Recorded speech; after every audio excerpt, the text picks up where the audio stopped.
आ गया बिलासपुर जिला, बिलासपुर। ठीक है।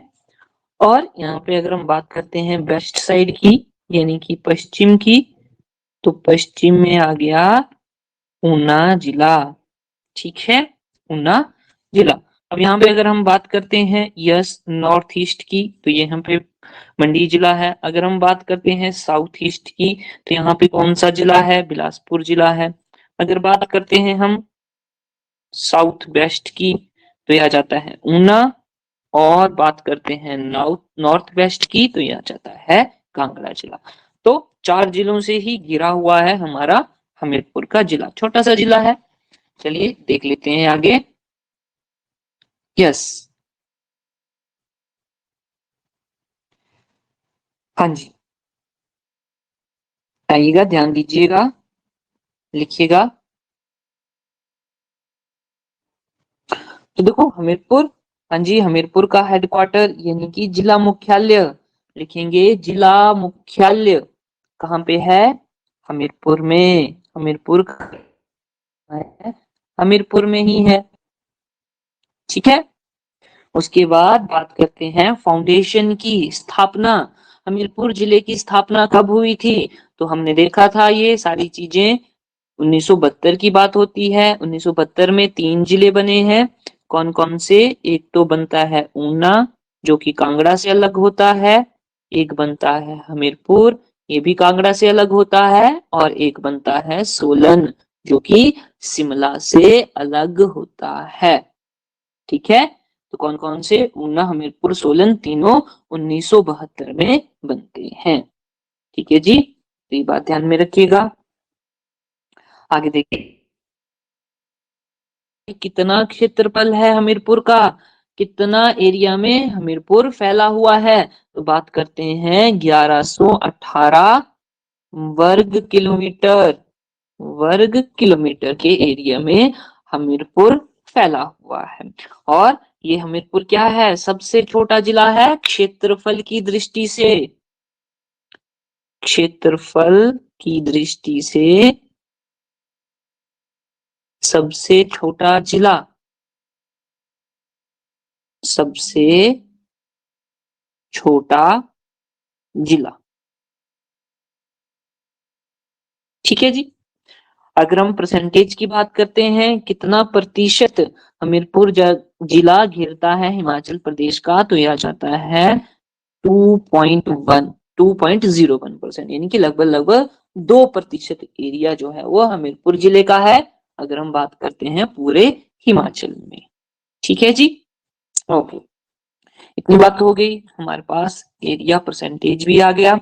उसके बाद बात करते हैं पॉपुलेशन की। भाई साहब, कितनी पॉपुलेशन है हमीरपुर जिले की? पॉपुलेशन कितनी है? तो ये आ जाता है 4,54,768, 4,54,768। इतने लोग हमीरपुर जिले में रहते हैं। ठीक है। अब उसके बाद परसेंटेज की बात कर लेते हैं भाई, कितनी परसेंटेज पॉपुलेशन है हमीरपुर में रहती है? अगर हम बात करें पूरे हिमाचल की, तो ये आ जाती है 6.62%।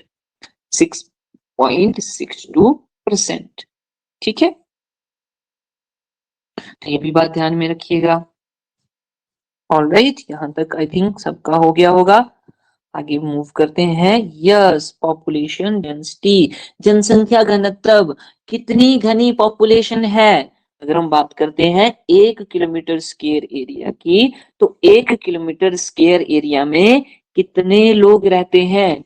नंबर है 406। और ये maximum in Himachal Pradesh, maximum in Himachal Pradesh. Himachal Pradesh में सबसे ज्यादा जनसंख्या घनत्व कौन से जिले का है? तो बात आ जाती है हमीरपुर जिला। ठीक है, हमीरपुर जिला।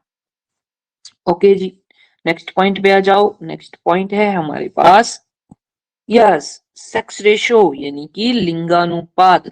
कितना लिंगानुपात है भाई? तो बात करते हैं 1096, और ये भी क्या है? मैक्सिमम है। ठीक है, तो 1096 लड़कियां होती हैं प्रति 1000 पुरुषों की तुलना में। ठीक है, तो ये हो गया लिंगानुपात। आगे बात करते हैं लिटरेसी रेट की, यानी कि साक्षरता दर कितनी है भाई, 89.01, और ये सबसे ज्यादा है हिमाचल प्रदेश में, सबसे ज्यादा। तो हमीरपुर जिला के लोग सबसे ज्यादा पढ़े लिखे हैं हिमाचल प्रदेश में। ठीक, सबसे ज्यादा। जो हमारा जिला है जिसकी हमने बात करी, हमीरपुर जिला, उसमें उसकी सबसे ज्यादा साक्षरता दर है। ठीक है, ओके जी, आगे आ जाते हैं फिर से। विधानसभा सीटों की बात कर लेते हैं, तो यहाँ पे 5 विधानसभा की सीटें देखने को मिलती हैं। अगर मैं क्वेश्चन पूछूं कि हिमाचल प्रदेश में कुल विधानसभा की कितनी सीटें हैं, हाँ जी बताओ जरा, कितनी सीटें हैं? 68 सर। वेरी गुड, बहुत ही अच्छा आंसर दिया आपने, शुक्र है, बिल्कुल ठीक बोल रहे हो, 68 है। तो उनमें से 5 कहाँ है, हमीरपुर में है। कौन कौन सी देख लेते हैं नाम। एक तो बड़सर, बड़सर के बागी नेता हो गए हैं भोरंज। हमीरपुर, हमीरपुर के भी बागी नेता हो गए हैं, ये पहले से ही क्या थी, निर्दलीय। उसके बाद नादौन, नादौन के कौन है, सुक्खू साहब जो सीएम है। और सुजानपुर, सुजानपुर के भी बागी नेता हो गए हैं। ठीक है, तो ये 5 सीटें हैं विधानसभा की। उसके बाद देखो district with highest density of road, सबसे ज्यादा सड़कों का घनत्व, यानी कि सबसे ज्यादा घनी सड़कें, सबसे ज्यादा घनी सड़कें कहाँ देखने को मिलती हैं, हमीरपुर में देखने को मिलती हैं। District with highest density of road. ठीक है, ऑलराइट, आगे मूव करें। यस, हाँ जी, इंस्टीट्यूट एंड प्लेसेस, संस्थान और स्थान। कौन कौन से संस्थान, एक तो हमारे पास हमको एनआईटी कहाँ है भाई, हमीरपुर में है। हमीरपुर में एनआईटी है, नेशनल इंस्टीट्यूट ऑफ टेक्नोलॉजी। और अगर मैं बात करूं आईआईटी की, Indian institute, Indian institute of technology, ये सॉरी इंटरनेशनल होता है ये, ठीक है, इंटरनेशनल कहाँ पे है, इंटरनेशनल इंस्टीट्यूट ऑफ टेक्नोलॉजी, हाँ जी, IIT सब मंडी। मंडी में, बिल्कुल ठीक बात है। ठीक है, तो वहां पे भी करेक्ट कर लेना, आई थिंक मैंने यहाँ पे इंडियन लिख दिया है ना, तो उसको करेक्ट कर लीजिएगा, इंटरनेशनल होगा यहाँ पे। ठीक है, यस। नेक्स्ट बात करते हैं, यस, HPRCA, हिमाचल प्रदेश राज्य चयन आयोग, ये कहाँ पे है, हमीरपुर में, पक्का बरों में, है ना। पहले ये क्या होता था, HPSSB, ठीक है, हिमाचल प्रदेश सब ऑर्डिनेट स्टाफ सिलेक्शन बोर्ड। लेकिन अब उसको क्या कर दिया था, डिसमिस कर दिया था, है ना। डिसमिस करने के बाद फिर अब इसको फिर से नया नाम देकर नए तरीके से शुरुआत की है, जिसको हम बोलेंगे हिमाचल प्रदेश राज्य चयन आयोग, हिमाचल प्रदेश स्टेट सिलेक्शन। फिर वर्ब आती है, उसके वर्ब का मतलब होता है क्रिया, कि वो क्या काम कर रहा है या फिर कुछ भी एक्टिविटी कर रहा है। ठीक है जी। देन आता है ऑब्जेक्ट। ऑब्जेक्ट जो आता है आपके पास लास्ट में आता है, जो कि सब्जेक्ट एंड वर्ब से इंटरलिंक्ड होता है, कि कोई भी पर्सन क्या काम कर रहा है और किस चीज के साथ या किस चीज के ऊपर या किस चीज के लिए कुछ भी, वो आता है आपके पास ऑब्जेक्ट। ठीक है जी। तो एक सेंटेंस में ये तीनों चीजें मस्ट होती हैं। इतना क्लियर हो गया? Yes ma'am. ठीक है, अब बात करते हैं हम प्रेपोजिशन की, कि प्रेपोजिशन क्या होती है। अब मैंने बोला है a preposition is a word. Preposition मतलब ऐसे वर्ड्स हैं, प्रेपोजिशन ऐसे वर्ड्स हैं जो कि हम किसी भी नाउन या फिर प्रोनाउन, संज्ञा या फिर सर्वनाम के पहले हम यूज करते हैं प्रेपोजिशन का। ठीक है, क्यों करते हैं हम यूज? पोजिशनल रिलेशन बताने के लिए। कि ये सब्जेक्ट, वर्ब और ऑब्जेक्ट के बीच में क्या रिलेशन है। ठीक है जी, किसी भी सेंटेंस में सब्जेक्ट, वर्ब या फिर ऑब्जेक्ट के बीच में क्या रिलेशन है, उसको बताने के लिए हम प्रेपोजिशन का यूज करते हैं। और प्रेपोजिशन वर्ड जो लिखते हैं हम, वो लिखते हैं नाउन और प्रोनाउन के पहले। इतना क्लियर हो गया? Yes ma'am. Okay,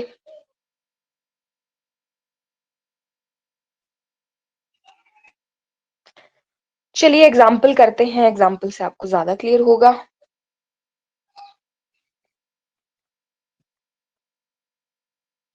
He is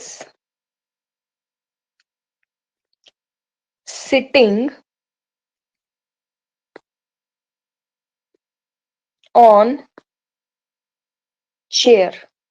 ठीक है जी, सिंपल सा है आपके पास ये सेंटेंस की he is sitting on chair. इसका क्या मतलब है? ही हमारे पास आ गया सब्जेक्ट, काम क्या कर रहा है वो? बैठने का, वो आ गई हमारे पास वर्ब, और ऑब्जेक्ट क्या आएगा हमारे पास? चेयर आ जाएगी। ठीक है जी, ये आ गया हमारे पास ऑब्जेक्ट।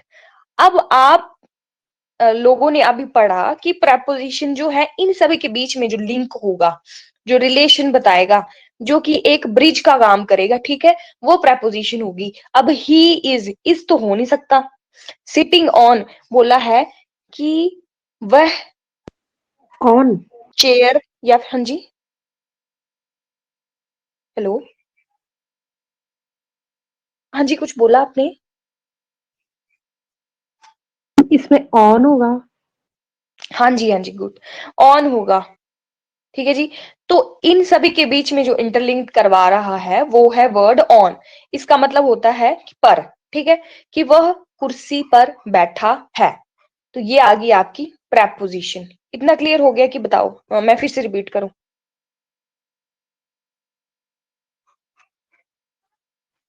हाँ जी, क्लियर है? ओके जी, अब हम सेकंड देख लेते हैं। The ball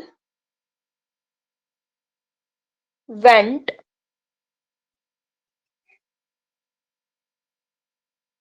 across the boundary. अब बोला है द बॉल, ये आ गया सब्जेक्ट की बॉल कर रही है ना काम। क्या काम कर रही है? जाने का काम कर रही है, कहीं जा रही है, वो आ गई verb. And then the boundary क्या आ गई? ऑब्जेक्ट। जो बॉल जो है वो कहाँ से होके जा रही है? बाउंड्री से होके जा रही है। अब जो वर्ड आ रहा है बीच में की से होके जा रही है, बाउंड्री से होके जा रही है, वो है वर्ड बीच में अक्रॉस। तो यहाँ पे अक्रॉस क्या आ जाएगा हमारे पास? प्रेपोजिशन। ठीक है जी, समझ आ गया? Yes ma'am. ओके, एक एग्जांपल देती हूँ, फिर आप मुझे बताएंगे कि कौन सा होगा इसमें आपके पास प्रेपोजिशन। थर्ड एग्जांपल है, शी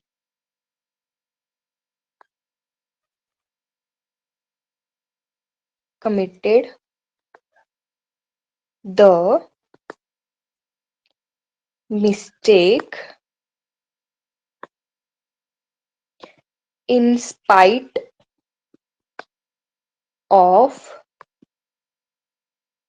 great care। हाँ जी,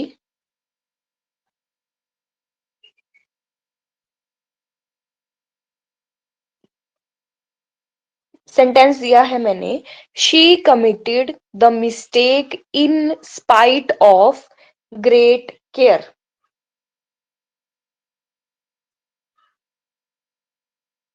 बताइए। मैम इसमें मिस्टेक होगा या स्पाइट? थोड़ा तो अच्छा जी, ओके, मैं बताती हूँ अब। शी क्या आ गई हमारे पास? बारी बारी बताते जाना आप। शी क्या आ गया हमारे पास? सब्जेक्ट आ गया ना? ठीक है जी, उसके बाद कमिटेड, कमिटमेंट का काम कर रही है वो, है ना, वो आ गई हमारे पास वर्ब। अब मैं अगला बताती हूँ। ये जो पूरा वर्ड है इन स्पाइट ऑफ, इसका मतलब होता है बावजूद।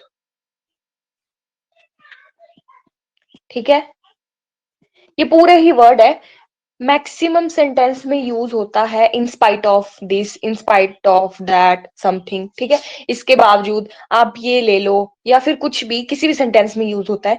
तो ये आपके पास आती है प्रेपोजिशन। ठीक है, अगर आप नोट्स बना रहे हो ना, तो साथ साथ में लिखते जाना। वैसे मैं आपको अलग से करवाऊंगी इन सभी का यूज, मतलब एज अ सेंटेंस इन सभी का बताऊंगी कि कैसे कैसे कहाँ कहाँ यूज होता है।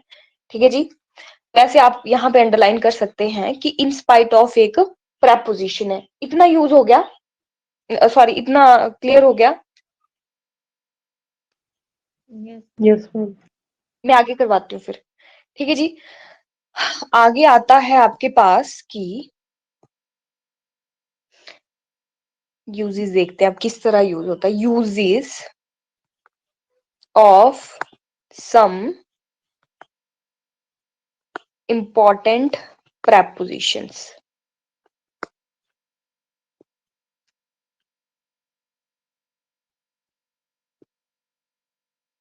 बहुत ही ज्यादा कॉमन आती है हमारे पास। फर्स्ट preposition जो है वो है इन, आई एन, इन।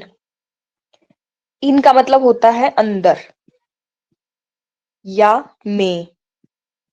ठीक है जी, ऐसा मतलब होता है इनका। देन अब हम देखते हैं कि इन जो है वो किस तरह से यूज होता है एज अ preposition। इन का यूज हम तब करते हैं ना जब हमने पोजीशन बतानी हो। प्रेपोजिशन तो है, ऑब्वियसली पोजीशन बताएगी बताएगी, है ना, पोजीशन बताने के लिए यूज किया जाएगा।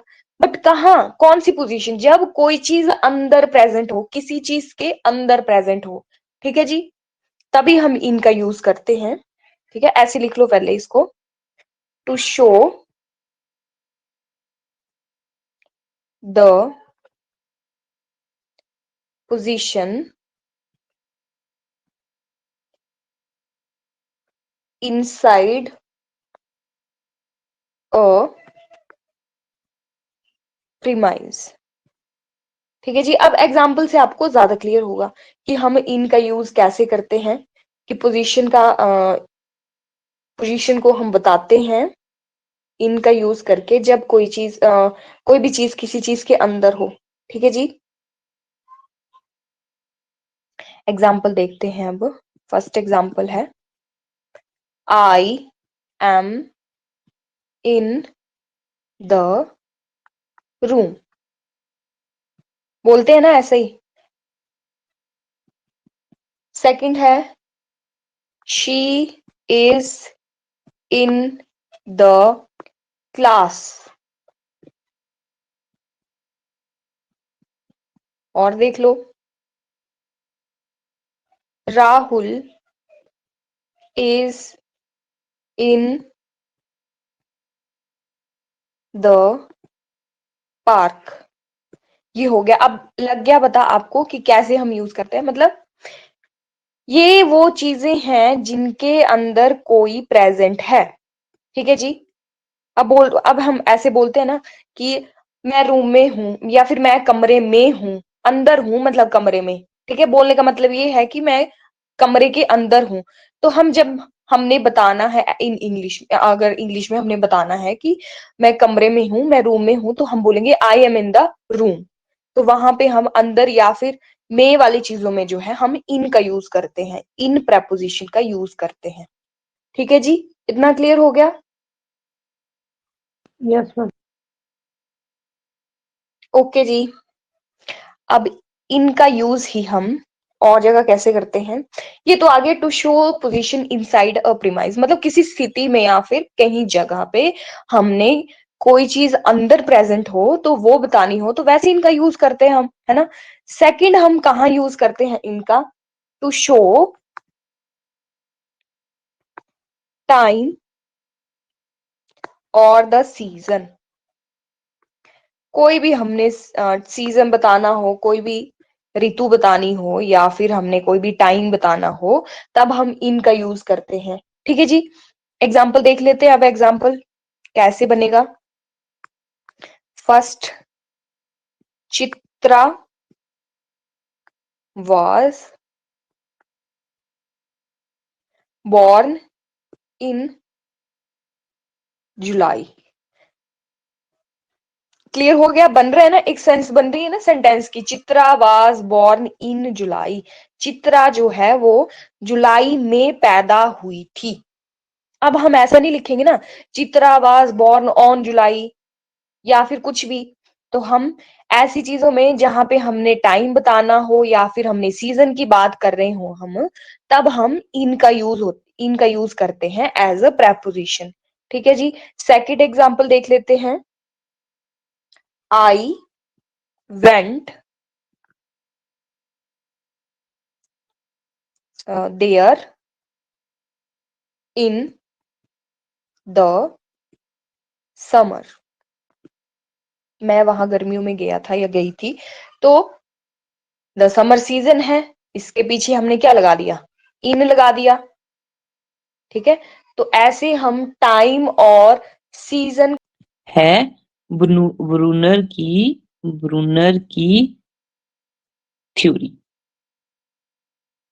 ठीक है, तो क्वेश्चन पूछा जा सकता है कि जो एनसीएफ है हमारा, वो कौन सी थ्योरी पर, कौन से सिद्धांत पर आधारित है। तो इसका आंसर होगा ब्रूनर्स कोग्निटिव डेवलपमेंट थ्योरी।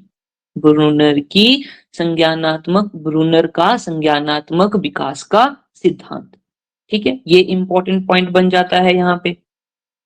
फिर देखिए, अब ये ब्रूनर साहब क्या बोलते हैं। ब्रूनर साहब बोलते हैं कि बच्चा लर्निंग करे। तो बच्चा लर्निंग कैसे करेगा, खुद से सीखकर। खुद से सीखेगा भाई बच्चा, खुद से सीखे। ठीक है, चीजों को देखकर सीखे या अनुभव करके सीखे, खुद से सीखे, डिस्कवर करके सीखे। यानी कि अगर हम बच्चे को कोई खिलौना दे देते हैं, ठीक है, चलने वाला खिलौना, तो बच्चा सोचेगा कि ये खिलौना कैसे चल रहा है, इसके पीछे के क्या कारण हो सकते हैं। तो वो आ जाएगा डिस्कवर करके सीखना। डिस्कवर करके सीखे यानी कि खोज करे, किसी भी चीज की खोज करे, खोज करके सीखे।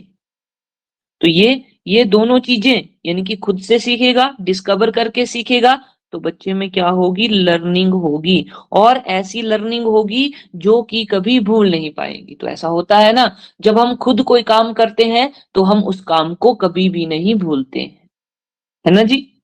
तो ये ब्रूनर द्वारा बोली गई बात थी। देखो, इन्होंने तीन चीजों पर ध्यान दिया था। ठीक है जी, नंबर 1, नंबर 2 और नंबर 3। अब ये नंबर 1 में देखिएगा, इनएक्टिव फेज आ जाएगा। इनएक्टिव इनएक्टिव फेज को बोलेंगे क्रियात्मक। क्रियात्मक जिसमें कि बच्चा क्रिया करेगा, कुछ ना कुछ करेगा। ठीक है, इनएक्टिव फेज। और ये जो बर्थ से लेके 3 इयर्स तक, जन्म से लेके 3 साल तक यह फेज चलेगा, इनएक्टिव जिसको बोला। ठीक है, इनएक्टिव फेज या क्रियात्मक अवस्था। ऑलराइट, उसके बाद नंबर 2 पे इन्होंने बात करी आइकॉनिक स्टेज की। Iconic stage. और ये कैसी स्टेज होगी, ये चित्र आधारित स्टेज होगी। चित्र आधारित अवस्था। इस अवस्था में पहले तो देख लेते हैं कि कब से कब, तो 3 से लेके 7 साल तक यह अवस्था देखने को मिलेगी, जहां पे बच्चा कैसे सीखेगा, चित्रों को देखकर। चित्र जरूरी नहीं कि पोस्टर ही होंगे। अगर मान लो कि किसी बच्चे ने क्या किया, किसी रिश्तेदार को देखा तो उसने उसको आसानी से पहचान लिया, तो वो भी किस में आएगा, चित्र आधारित अवस्था में आएगा, आइकॉनिक स्टेज में आएगा। ठीक है, तो यहाँ पे हम बोलेंगे कि चित्रों को देखकर बच्चा जो है वो सीखता है। उसके बाद नंबर 3 पे आ जाएगा सिंबॉलिक स्टेज। ठीक है जी, इसको बोलेंगे चिन्हों पर आधारित अवस्था। चिन्ह आधारित अवस्था। ठीक है, और इसका समय क्या हो जाता है, 8 से ऊपर सभी की सभी। ठीक है, तो देखो चिन्ह, चिन्ह कैसे, जैसे कि हम बोलते हैं कोई शब्द है, ठीक है, अनार है, आम है, ये सब क्या है, चिन्ह है। तो इनको जोड़कर क्या बनेगा, शब्द बनाया जाएगा। ठीक है जी, शब्द का कुछ ना कुछ मीनिंग होगा, यानी कि यहाँ पे सीधी सीधी बात आ रही है लैंग्वेज की। किसकी बात आ रही है, लैंग्वेज की। तो ये तीनों चीजें, यानी कि EIS, ई से बन गया हमारा इनएक्टिव फेज, आई से बन गया आइकॉनिक स्टेज, और एस से बन गया सिंबॉलिक स्टेज। तो इन तीन स्टेजों की बात करी है इन भाई साहब ने, और इनका नाम है ब्रूनर। ठीक है जी। और ब्रूनर का कौन सा सिद्धांत है, संज्ञानात्मक, संज्ञानात्मक विकास का सिद्धांत, विकास का सिद्धांत। ठीक है, आइए इसको थोड़ा सा और ध्यान से देखें। तो सबसे पहले इन्होंने तीन स्टेज की बात करी, EIS। ठीक है जी, ई से बन गया हमारा इनएक्टिव, इनएक्टिव यानी कि बच्चा यहाँ पे क्या होने लगेगा, एक्टिव होने लगेगा, क्रिया करेगा, हाथ पैर चलाएगा, है ना। तो इसको बोलेंगे क्रियात्मक अवस्था, क्रियात्मक। और इसको और क्या बोलेंगे, सक्रिय अवस्था। सक्रिय यानी कि बच्चा क्या है, एक्टिव हो रहा है, सक्रिय अवस्था। ठीक है, समय हमने देख लिया, जन्म से 3 साल तक यह अवस्था चलेगी, जन्म से 3 साल तक।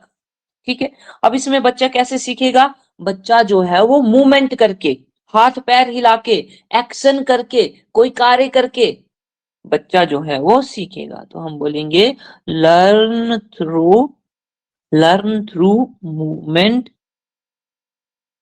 और एक्शन। ठीक है, लर्न थ्रू मूवमेंट और एक्शन। ठीक है जी, मूवमेंट मतलब कि मूवमेंट करना, और एक्शन यानी कि कोई क्रिया करना। ठीक है, एक्शन आ जाएगा क्रिया। उसके बाद बच्चा कैसे सीखेगा, मूर्त चीजों से सीखेगा। मूर्त का मतलब होता है स्टैच्यू टाइप। ठीक है, जैसे कि हम बात कर लेते हैं कि बच्चे को ABC की बुक दे दी, ठीक है, तो बच्चा A for apple, B for ball, C for cat. अब उसको थोड़ा थोड़ा समझ में आने लगता है कि A से क्या बनेगा, एप्पल बनेगा। ठीक है, या बच्चे को क्या दे दिया गया, टॉय दे दिया गया, खिलौना दे दिया गया। मान लो कि एक टेडी बियर उसको दे दिया गया, जो कि कैसा है, उसकी शेप कैसी है, बिल्ली की तरह है। तो बच्चा उस टेडी बियर को पहचानेगा कि ये तो बिल्ली है, और अगर वो रियल लाइफ में भी उस बिल्ली को देखेगा, कोई भी असली बिल्ली को देखेगा, तो वो पहचान लेगा कि यह तो मेरे पास एक टेडी भी है। तो इस तरह से बच्चा सीखेगा। तो एक हो गया टॉय, खिलौना, और जो हमारी बुक्स होती हैं जिसमें कि ABC दी गई होती है, और उसमें मीनिंग्स भी दिए होते हैं। ठीक है, बच्चा इसमें क्या करेगा, बच्चा जो है वो भौतिक क्रिया करेगा। भौतिक का मतलब कि फिजिकल, जो कि हाथ पैर मुंह हिलाना, वो सब किस में आ जाएंगे, भौतिक क्रिया में आ जाएगी। बच्चा क्या करेगा, यहाँ पे भौतिक क्रिया करेगा। हम बोलेंगे कि चिल्ड्रन या चाइल्ड जो है, child learn by doing physical action. ठीक है, फिजिकल क्रिया, शारीरिक क्रिया या भौतिक क्रिया करके सीखता है। इसको बोलेंगे हम करके सीखना, करके सीखना। ठीक है जी, ये आ गई हमारी फर्स्ट फेज, इनएक्टिव फेज। उसके बाद आगे नेक्स्ट स्टेज की हमने बात करी, आई से क्या बनेगा, आई से बनेगा भाई iconic stage, iconic stage, iconic stage, या इसको इमेज स्टेज भी बोलते हैं। इमेज स्टेज यानी कि चित्रात्मक, चित्रात्मक अवस्था। इसमें बच्चा कैसे सीखेगा, चित्रों को देखकर, स्टैचू को देखकर, मूर्ति को देखकर, है ना। और इसका समय हमने कितना, देखिए ध्यान से देखिएगा, जब हम, अब हमारे माता पिता हैं, जब मैं छोटा बच्चा था तो मैं माता पिता को बहुत अच्छे से पहचानने लग पड़ा था। और जब जब उन्होंने मुझे अपनी अपनी शादी की एल्बम दिखाई, ठीक है, शादी की एल्बम दिखाई, तो जब मेरे माता पिताजी आए तो मैंने एकदम से बता दिया कि ये तो मम्मी है, ये पापा है। ठीक है, तो कैसे पहचाना मैंने, चित्र को देखकर, चित्र को देखकर मैंने अपने माता पिता को पहचान लिया। बस वही बात आ गई इसमें, चित्रात्मक स्टेज, इमेज स्टेज और आइकॉनिक स्टेज। ठीक है, तो बच्चा यहाँ पे कैसे सीखता है? इमेजेस से सीखता है। तो हम बोलेंगे इमेजेस बेस्ड लर्निंग। जो लर्निंग हो रही है वो कैसे हो रही है? चित्रों को देखकर, चित्रों पर आधारित लर्निंग हो रही है। चित्र आधारित अधिगम। ठीक है जी, इतनी बात। और एक और पॉइंट लिख लेंगे कि चाइल्ड लर्न्स थ्रू विजुअल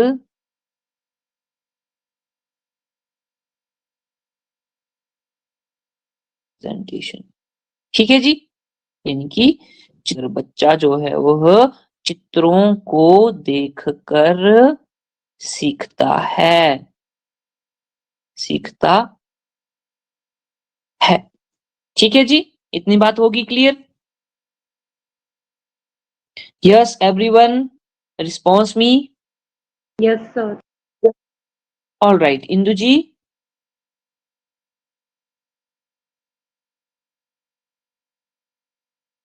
आगे बढ़े फिर।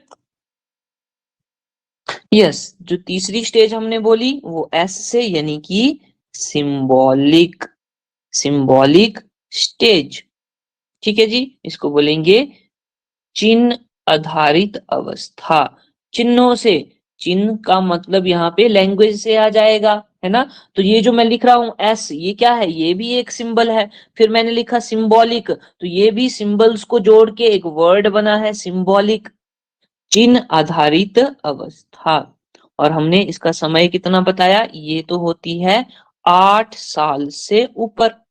8 साल से ऊपर कब तक? जब तक आदमी जिंदा रहता है तब तक ये सिंबॉलिक स्टेज आती है।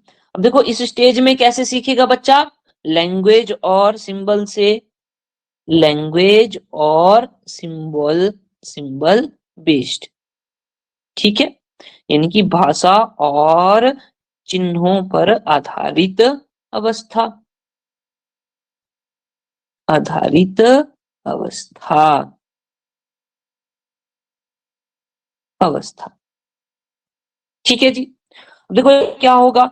वर्ड्स होंगे, ठीक है जी, शब्द बनेगा, बिल्कुल ठीक बात है। सिंबल्स को जोड़ के हम शब्द बनाएंगे, फिर उस वर्ड का हमें मीनिंग पता चलेगा, यानी कि हम उस वर्ड को क्या करेंगे? एक्सप्लेन कर सकते हैं कि हाँ जी, कैट का मतलब क्या होता है जी? बिल्ली होती है। बिल्ली कैसे दिखने में होती है? उसकी 4 टांगे होती है, मुंह होता है, नाक होता है, कान होते हैं, मूछें होती हैं, है ना? तो इस तरह से। और जब हमें उस वर्ड का मीनिंग पता लग जाता है, जब हम उस चीज को देख लेते हैं, तो वो क्या बन जाती है? मेमोरी बन जाती है। मेमोरी बन जाएगी तो हमारे दिमाग से भूलेगी नहीं। मेमोरी को क्या बोलते हैं? स्मृति, स्मृति। ठीक है, तो ये हो गई सिंबॉलिक स्टेज। बस इतनी सी बात है।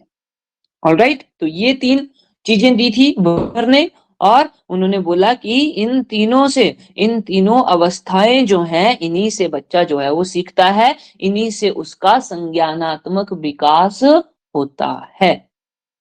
ठीक है, तो हमने एक थ्योरी पहले भी पढ़ी है, जीन पियाजे की कोग्निटिव थ्योरी, संज्ञानात्मक विकास का सिद्धांत। किसका? जीन पियाजे का, है ना? और इन्होंने भी, ब्रूनर साहब ने भी संज्ञानात्मक विकास का सिद्धांत दिया था। और इन्होंने जो ये सिद्धांत दिया, इससे क्या निकला? NCF, national curriculum framework. Okay, तो ये बातें ध्यान में रखनी है। अब थोड़ा सा और जान लेते हैं। ये जो ब्रूनर साहब हैं, ब्रूनर साहब को बोला जाता है father of, father of discovery learning, discovery learning. इनको डिस्कवरी लर्निंग का, खोज, खोज के द्वारा जो अधिगम हो रहा है, किसी चीज को खोजने से जो हमें लर्निंग हो रही है, अधिगम हो रहा है, उसके जनक कौन है? ब्रूनर साहब है। ठीक है, और ब्रूनर साहब ने एक वर्ड दिया था जो कि हमने पहले भी पढ़ा था, स्कैफोल्डिंग। क्या होती है भाई स्कैफोल्डिंग?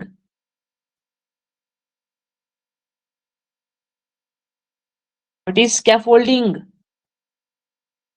सर स्कैफोल्डिंग जैसे मतलब मचान या हेल्प करना किसी यस, प्रॉब्लम को। हेल्प करना, बिल्कुल ठीक बात है। अगर कोई व्यक्ति या बच्चा प्रॉब्लम में है, उससे सॉल्व नहीं हो रही है problem, alright, yes. World war second, बिल्कुल ठीक है। तो बोला अब क्या हुआ, अंग्रेज जीत जाते हैं भाई, अंग्रेज तो जीत गए, अब भारतीय बोल रहे हैं भाई हमें आजादी दो। बोला जी ठीक है जी, आजादी दे देते हैं आपको, आपको आजादी दे दी, लेकिन आप अपना देश कैसे चलाओगे? ना तो आपके पास नियम है, ना आपके पास कोई कानून है। तो फिर अगर हम इस देश से चले गए, अंग्रेज बोल रहे हैं, अगर हम भारत से चले गए तो आप अपना देश कैसे बनाओगे? बोला जी बात तो बिल्कुल ठीक है ना, ये तो सोचने वाली बात है। तो उसके बाद इन्होंने बोला कि हम अपना संविधान बनाएंगे। ठीक है जी, संविधान बनाएंगे, और संविधान में क्या होगा? रूल्स एंड रेगुलेशन होंगी, कानून एंड और नियम होंगे, जिससे कि देश चलाया जाएगा। ठीक है, तो शुरुआत होती है मेकिंग ऑफ कॉन्स्टिट्यूशन से, मेकिंग ऑफ कॉन्स्टिट्यूशन, संविधान को बनाने की प्रक्रिया से। तो हम बोलेंगे ये क्या है? संविधान का निर्माण। ठीक है, अब बात आती है कि कब हुआ, तो 1946 में इसकी शुरुआत होती है। भाई अंग्रेज से, इंग्लैंड से एक मिशन आता है जिसको हमने बोला कैबिनेट मिशन। कौन सा मिशन है ये? कैबिनेट मिशन है। ठीक है, इसको हिंदी में भी कैबिनेट मिशन ही रखेंगे, कैबिनेट मिशन। अब इस मिशन में 3 लोग आते हैं। अब वो क्यों आएंगे भाई? दौरा करने आएंगे, देखेंगे कि भारत में क्या क्या चीजें हैं, कैसे कैसे हैं, कैसे कैसे हम रूल बनाएंगे, है ना। तो वो सब चीजें इस मिशन में देखी जाती थे। तो इस मिशन में 3 व्यक्ति आए थे, बहुत इंपॉर्टेंट है, यहाँ से सीधा क्वेश्चन आता है। एक तो कैबिनेट मिशन भारत कब आया? आप बोलोगे सर 1946, बिल्कुल ठीक बात है। कितने सदस्य आए? तो आप बोलोगे सर 3 सदस्य आए, बिल्कुल ठीक है। Number 1, number 2, number 3। ठीक, अब नाम भी आ जाता है भाई। बताओ वो 3 सदस्य कौन कौन थे जो कि कैबिनेट मिशन में आए थे? तो लिखिएगा, सबसे पहले है हमारे पास क्रिप्स। क्रिप्स एक व्यक्ति हुए। ठीक है, उसके बाद एक व्यक्ति है अलेक्जेंडर, अलेक्जेंडर हो गए। ठीक है, और तीसरे नंबर पर आते हैं पैथिक लॉरेंस, पैथिक लॉरेंस। ये तीनों एक साथ आए थे, है ना जी, 3 मेंबर कैबिनेट मिशन में आए थे। कौन कौन है? एक तो हो गया हमारे पास, इसका पूरा नाम है स्टैफोर्ड क्रिप्स, तो मैं एस क्रिप्स लिखता हूं। ठीक है, अलेक्जेंडर का पूरा नाम है A B Alexander, A B Alexander, और पैथिक लॉरेंस को लिखेंगे पी लॉरेंस। ठीक है, पी लॉरेंस। इतनी बात ठीक हो गई। अब क्वेश्चन आता है कि इस मिशन की अध्यक्षता किसने की? Who was the head of this mission? तो ये जो पैथिक लॉरेंस भाई साहब हैं, ये जो हमने 3 नंबर पर लिखे, ये थे head. He was the head of cabinet mission, ये कैबिनेट मिशन के अध्यक्ष थे। ठीक है, बात, इतनी बात क्लियर हो गई। ठीक है, तो यहां से 1 नंबर बनने की पूरी पूरी संभावना है, 100%। ठीक है जी, अब ये मिशन आ गया भाई। ठीक है जी, मिशन आ गया। अब इन्होंने अपनी रिपोर्ट दे दी, बिल्कुल ठीक बात है भाई, रिपोर्ट भी दे दी। तो इन्होंने बोला कि 6 दिसंबर, इन्होंने तय किया कि 6 दिसंबर 1946 को क्या बनाई जाएगी? संविधान सभा बनाई जाएगी। तो यहाँ पे हम बात कर रहे हैं 6 दिसंबर 1946 को कॉन्स्टिट्यूशन असेंबली का गठन किया गया। Constitution assembly, assembly was founded under cabinet mission. Cabinet mission की रिपोर्ट के आधार पर कॉन्स्टिट्यूशन असेंबली का गठन किया गया। तो यहाँ पे मैं हिंदी में भी लिख देता हूं, नोट भी कर लीजिएगा साथ साथ। देखो यहाँ पे मैं खुद भी लिख रहा हूं, अंग्रेजी में भी हिंदी में भी। तो जिसने अंग्रेजी में लिखना है वो अंग्रेजी में लिख सकता है, जिसने हिंदी में लिखना है वो हिंदी में लिख सकता है। अगर आप बोलोगे कि सर हिंदी में करवाओ, तो मैं हिंदी में करवा दूंगा, अंग्रेजी में करवाओ तो अंग्रेजी में, और मेरे हिसाब से दोनों लैंग्वेज में बिल्कुल सही रहेगा। ठीक है, तो 6 दिसंबर 1946 हो रही है कैबिनेट मिशन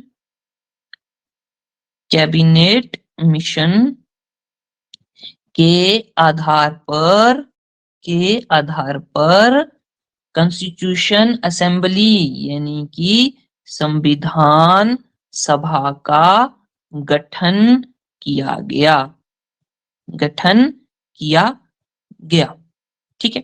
एक और बात आपने मेरे को ये भी बता देना है कि सर आप स्लो पढ़ा रहे हो या आप फास्ट पढ़ा रहे हो, तो उसका भी फिर समाधान निकालेंगे। ठीक है, ठीक है। Yes sir. ओके, तो ये आ गया कैबिनेट मिशन।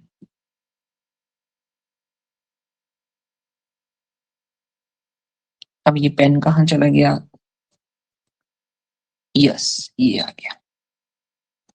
कैबिनेट मिशन का गठन होता है 6 दिसंबर 1946 को, और किसके आधार पर? कैबिनेट मिशन के आधार पर संविधान सभा का गठन होता है। ठीक है, और पूछा जाए कि कैबिनेट मिशन कब आया था? शाबाश, बताओ भाई, कब आया कैबिनेट मिशन? शाबाश, जल्दी से बताओ, कब आया कैबिनेट मिशन?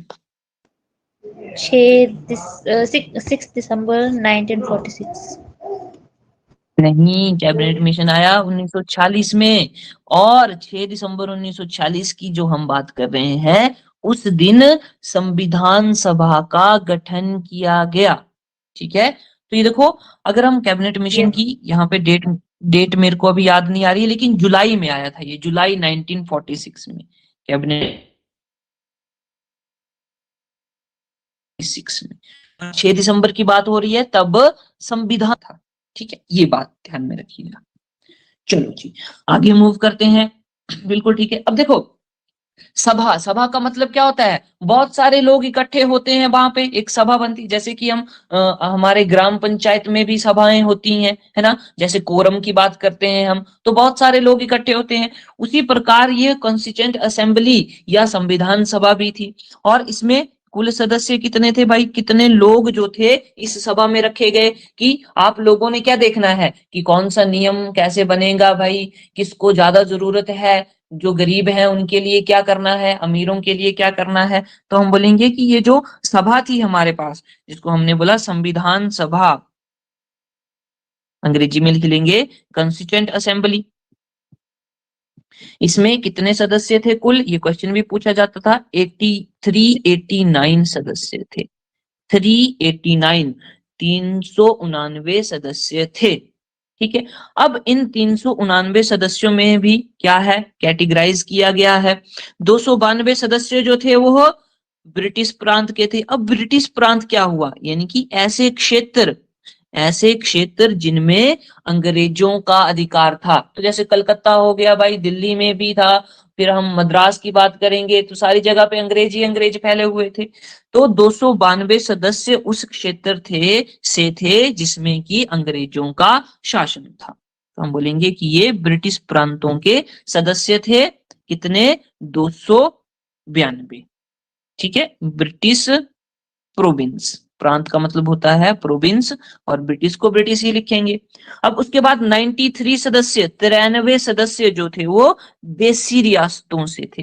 तो कुछ ऐसी रियासतें भी थी जो कि इंडिपेंडेंट थी, जहां पर अंग्रेजों का शासन नहीं था, तो उनको हमने बोल दिया देसी रियासतें। इसको अंग्रेजी में बोलेंगे प्रिंसली स्टेट्स। ठीक है जी, तो ये कितने हो गए? और अब बचे 4 सदस्य बचे। ये थे कमिश्नरी क्षेत्रों से। कमिश्नरी क्षेत्र मतलब कि जहां पे कमिश्नर नियुक्त किया गया था, कमिश्नरी क्षेत्र। ठीक है, और इसको अंग्रेजी में बोलेंगे कमिश्नरी एरिया। सिंपल सी बात है, एरिया। ठीक, और ये एरिया कौन कौन से थे? ये भी क्वेश्चन पूछ लिया जाएगा भाई, कमिश्नरी क्षेत्र कौन कौन से थे? तो लिखेंगे, एक तो था दिल्ली हो गया भाई, एक हो गया अजमेर हो गया, कुर्ग कमिश्नरी क्षेत्र, और एक था बलूचिस्तान। अब आप बोलोगे सर ये बलूचिस्तान क्या है? ये पाकिस्तान वाला क्षेत्र था। ठीक है, उस समय अभी तक 1946 की हम बात कर रहे हैं ना, अभी तो पाकिस्तान और भारत के विभाजन नहीं हुआ था, इसलिए अभी हम इसको एक ही लेंगे। ठीक है, इतनी बात हो गई। तो 389 सदस्य थे, जिनमें की 292 जो थे वो ब्रिटिश प्रांतों से थे, 93 देशी रियासतों से थे, 4 कमिश्नरी क्षेत्रों से थे। और वो चारों कमिश्नरी क्षेत्र कौन कौन से हैं भाई? दिल्ली, अजमेर, कुर्ग और बलूचिस्तान।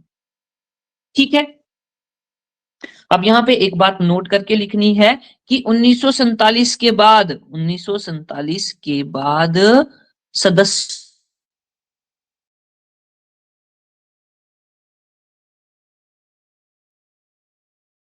की संख्या 99 टू 99। अब आप पूछोगे कि सर ये 90 बंदे कहाँ चले गए?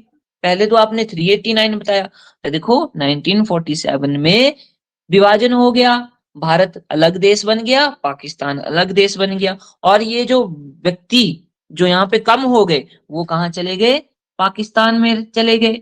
ठीक है, तो हम बोलेंगे कि इसकी वजह क्या थी 299 सदस्यों की रहने की? मुस्लिमों ने, जो मुस्लिम थे, मुस्लिमों ने संविधान सभा का क्या कर दिया? बहिष्कार कर दिया। उन्होंने बोला कि हमने संविधान सभा में भाग ही नहीं लेना है। क्यों नहीं लेना है? क्योंकि अब हम जा रहे हैं पाकिस्तान, हमें चाहिए अपना अलग देश। अब हम पाकिस्तान की संविधान सभा में भाग लेंगे, भारत की संविधान सभा में भाग नहीं लेंगे। तो मुस्लिमों ने संविधान सभा में भाग नहीं लिया, भाग नहीं लिया। ठीक है, होगी इतनी बात क्लियर?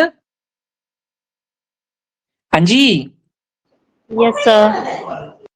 बिल्कुल ठीक बात है। चलो जी, अब ये बातें हो गई, इतनी बात क्लियर हो गई। उसके बाद नेक्स्ट बात आती है हमारे पास कि ये जो संविधान अभी हमने बदला कि 9 दिसंबर 1946, 9 दिसंबर 1946। ठीक है, उससे पहले हमने बात करी 6 दिसंबर की, तो यहाँ पे मैं 6 दिसंबर लिखता हूं पहले। 6 दिसंबर 1946 को गठन होता है संविधान सभा का। यहाँ पे संविधान सभा को मैं लिख रहा हूँ शॉर्ट में, संविधान सभा का क्या हो गया? गठन हो गया। अब ठीक है, उसके 3 दिन बाद 9 दिसंबर 1946 को पहली मीटिंग होती है संविधान सभा की, प्रथम बैठक, फर्स्ट मीटिंग। ठीक है, फर्स्ट मीटिंग। भाई अब सभा तो बना दी, अब मीटिंग करेंगे तभी तो आगे बातें चलेंगी, तभी तो आगे काम होगा। तो हम बोलेंगे प्रथम बैठक। तो ये क्वेश्चन भी डायरेक्ट पूछा जाता है भाई, संविधान सभा की प्रथम बैठक कब हुई? आप बोलोगे 9 दिसंबर 1946 को। ठीक है, इसमें मुस्लिमों ने भाग नहीं लिया, तो ये हमने पहले भी बात कर ली। मुस्लिमों ने भाग नहीं लिया, क्यों नहीं लिया? क्योंकि वो चाहते थे अपना अलग देश। ठीक है, मुस्लिमों ने भाग नहीं लिया, बिल्कुल ठीक बात होगी भाई। अब देखो इस दिन क्या होता है, अब कोई बैठक होती है तो उसका कोई प्रमुख होता है। जैसे कि हम पंचायत में बात करते हैं तो भाई प्रधान होता है ना? प्रधान जो है वो अध्यक्ष होता है, उस तक बातें पहुंचती हैं, उसकी बातें जो है वो लोग मानते हैं।